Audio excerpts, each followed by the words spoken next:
Now that your husband is dead, cry and leave. Those were the cold, cutting words that pierced the silence of the room, delivered by Amanda, my daughter-in-law. It's hard to believe that just a few months ago, we were gathered around the dining table, laughing about my late husband's silly jokes over a Thanksgiving dinner. But here I was, Evelyn, a 68-year-old widow, standing in what used to be the warm embrace of my family home, now feeling like a stranger in my son's house. It wasn't always like this. Amanda used to call me Mom and ask for my advice on everything from her garden to her career. We were family, or so I thought. Her transformation from an ally into an adversary was a slow burn, starting with small, dismissive comments and building into a full-blown demand for me to leave the house after my husband's funeral. But what changed? What turned the woman who once shared Mother's Day brunches with me into someone who wanted me gone? Let me take you back to where it all began. Life in Minnesota is peaceful, or at least it used to be. Mornings started with the familiar smell of freshly brewed coffee and the comfort of reading the newspaper at the same kitchen table where my Bob and I planned our lives, a life dedicated to family, filled with autumn trips to apple orchards and summer barbecues with our grandchildren running around.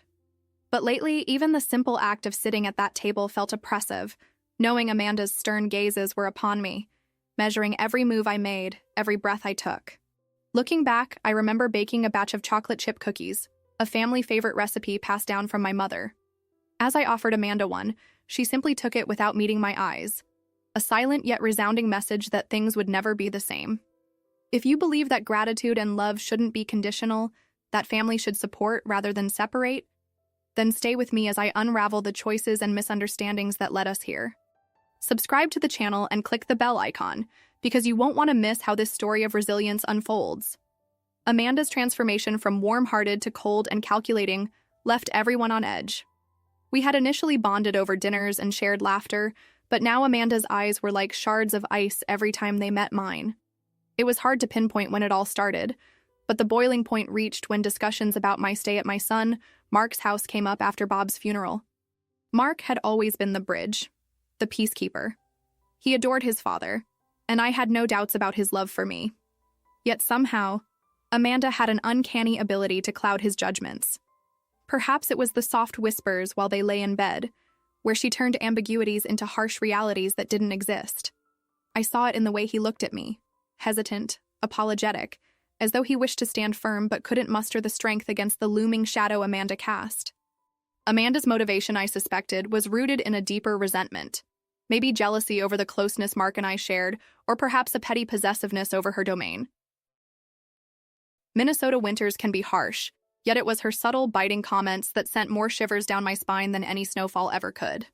As I stared out the frosted window of a once warm home, I could hear the muffled murmur of Amanda on the phone, each word carefully crafted to exclude, to diminish my presence in this space. One particular evening, as the snow layered softly on the pine trees outside, I found Mark sitting quietly in what was once Bob's favorite chair. The living room, adorned with mementos of family trips and achievements, was a backdrop to a conversation I'd been dreading yet knew was inevitable. "Mom, Amanda thinks it's best if you find your own place soon," Mark broached awkwardly, as though each word were a thorn pricking his skin. "Mark, this is your father's house. Where would I go?" I inquired softly, trying to keep the tremor out of my voice. His eyes avoided mine, seeking solace in the worn wooden floors instead. "We could help find you a nice apartment nearby. Amanda's worried about privacy, about us having our own space, you know?" The family home, with its creaking stairs and cozy nooks, was more than just walls and a roof. It held the essence of all that Bob and I cherished, our legacy. Every corner told a story, and beneath every floorboard, our laughter was embedded like a sweet echo from the past. To leave it behind felt akin to tearing apart an inseparable piece of my soul. Yet, I saw something in Mark's eyes, a conflict waging quietly, a promise unspoken, but known. In spite of Amanda's relentless urging, there was a reluctance. He loved me, but how could he not see Amanda's intentions? That night, as the logs in the fireplace crackled softly, I received a phone call from my best friend, Carol. Her voice was like a balm, warm and understanding. Over cups of tea, we'd shared every significant occurrence for over 30 years, and she sensed the distress in my voice immediately. "Evelyn, you don't sound okay." What's happening over there? Her concern was a soothing reminder of the good times. I poured my heart out, recounting Amanda's harsh words and Mark's passive compliance. Carol listened patiently without interruptions, allowing me to unravel the knotted strands of grief and frustration. It's like he's blinded, Carol. It's not him, it's her. She's using my grieving as a stepping stone to push me out. Oh, Evie, I've seen it before. Amanda feels threatened by the presence of Bob's memory and your closeness to Mark. You have to be strong. Her words offered a semblance of comfort, a reminder that even in isolation, camaraderie existed beyond these oppressive walls. It was during this phone call that I absent-mindedly fingered Bob's old pocket watch, placed on the mantelpiece, a symbol of time shared, of the hours spent with him planning for futures that were now relics of what could have been. The next morning, feeling fragile but resolute, I decided to directly confront Amanda. She was in the kitchen, perched over her breakfast like a hawk surveying its territory. Taking a deep breath, I addressed her directly. Amanda, may I have a word? She looked up, feigning surprise. Of course, Evelyn. What's on your mind? I'd like to understand what's changed. We were on such good terms, and now it feels like there's a chasm. I'd like to bridge that gap. She smiled, but it didn't reach her eyes. It's about what's best for everyone, Evelyn. Mark and I need our space. We want to raise our family without interference. Interference? I only wish to be part of Mark's life, to feel connected to what little family I have left. Family needs boundaries, Evelyn. You always taught Mark that, didn't you? Her words were honey-laced with poison. It was then I realized Amanda's true intent. She wanted control of the house, of Mark, and of the narrative. The home I'd poured my love into was not merely a residence. It was a battleground for authority in Amanda's eyes.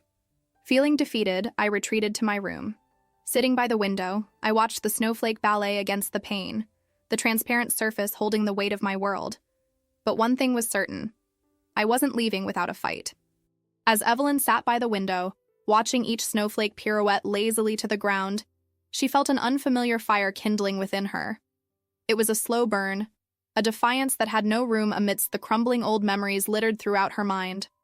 Amanda's words replayed over and over, slicing through the nostalgic warmth she once associated with family.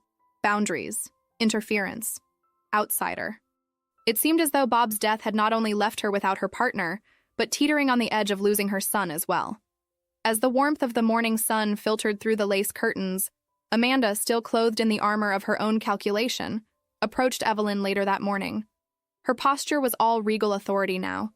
Head held high, a false sense of congeniality dripping from her voice as she spoke. Evelyn, I think it's best we have a more formal discussion about your living situation, Amanda suggested, her words laced with an undercurrent of steel. Evelyn gazed at her with unwavering intensity, her breath caught in her chest. Oh, and what might that discussion entail? Amanda's smile was thin, brittle. I've spoken to a realtor, she announced, each word deliberate and resounding. There's a lucrative offer on the table for the house. It's a big place, more than we need, and... Evelyn's eyes widened. You're suggesting we sell it? The house that bore witness to every corner of Evelyn's life, where laughter and tears had once danced through rooms now rendered silent. Amanda nodded, her gaze steady, betraying nothing. With Bob gone, it's the logical step. We could use the funds to secure new places. Separately. A silence ensued, drawn out and stifling. Evelyn felt Mark's absence acutely now, the pain of it a raw wound reopened by Amanda's audacity, her son's voice echoing in her mind, pleading for understanding just as she wanted to plead with him now, to make him see the manipulative game Amanda was playing. No, Evelyn stated firmly. It was a word barely used in her vocabulary, but it felt liberating, empowering. This house is part of Mark's heritage, part of him. Selling it to strangers? That's unthinkable. Amanda's smile slipped a fraction, a glimmer of impatience surfacing. You're forgetting, Evelyn, she countered, her voice syrupy sweet. Mark has agreed that it's what's best for everyone. You must have misheard him, Evelyn retorted, her voice unwavering despite the weight bearing down upon her. He loved this house, still does. You can't make these decisions for us. A tense pause gripped the room. Evelyn wanted to grab the phone, call Mark, make him see reason while the roots of their relationship still clung desperately beneath the frost Amanda continued to bring. She did just that, fingers trembling, each ring a pang through her heart. "Mom?" His voice, unsure, floated out finally, though it felt crowded by whispers Evelyn could only imagine belonged to Amanda. "What's wrong?" "Mark, she wants to sell the house," Evelyn blurted, all decorum abandoning her. The desperation in her voice was palpable. "You can't agree to that." A heavy sigh filled the line. "Mom, please. We're talking about what is best for everyone. Amanda thinks maybe it's time for a change. She says it's what's best for you." Evelyn's voice cracked. A rare breach she quickly fortified. "What about what's best for me? For us, Mark?" His hesitation was answer enough, bounding across the silence like a specter. He was being pulled away, and though Evelyn couldn't see the chains, she felt their bite. "Mom, can I call you back later? Amanda and we have some arrangements to make." There was a finality to his tone this time, a door slowly creaking closed. Evelyn sat in stunned silence, the phone slipping from her fingers. She was alone in this fight, a realization as frigid as the Minnesota air outside. In the ensuing hours, Amanda, emboldened by Evelyn's singular stand, made no attempt at cordiality. Instead, her calculated machinations shifted into high gear, speaking to agents about valuations, boasting insidiously about interesting prospects, treating the house not as a home, but as a commodity, each word more dismissive of Evelyn's presence. But Evelyn was far from defeated. As the dusk painted the sky a deep amber, Evelyn found Amanda in the living room, Bob's old watch gleaming in her grip as she faced the antagonist squarely. She wanted to subject every irritation and sorrow to scrutiny, peel away the deceit cloaked under Amanda's facade. "You think you can do this? That I'll just roll over and let you take everything from me?"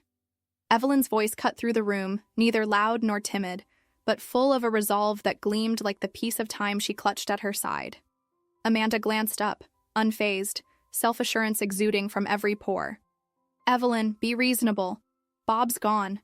Holding on to this place won't bring him back." Evelyn stepped forward, an accusation, an indictment in her eyes. "This is about more than just Bob. This is about control. You've wanted it from the beginning, haven't you? You've overshadowed Mark, rendered him a bystander in his own life." A flicker across Amanda's expression. A crack, small but telling. She hesitated momentarily, a soldier caught without armor before fortifying once more. "He's my husband, Evelyn.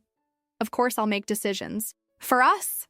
Amanda shot back, her own confrontation with honesty filled with venom. "He was my son first," Evelyn replied, each word distinct and deliberate. "I won't let you erase Bob's memory or push me out of his life, with this house or any other token of the past." Amanda coolly advanced towards Evelyn, threatening to seize the watch. It seemed now that every object was a pawn, each symbol a tool for her conquest. "Give it to me, Evelyn." The words were icy commands sung over a battlefield of familial ties. Evelyn held her ground, her grasp on the watch unfaltering. "No," she said, her voice a bastion of resistance. "This was Bob's. This stays with me."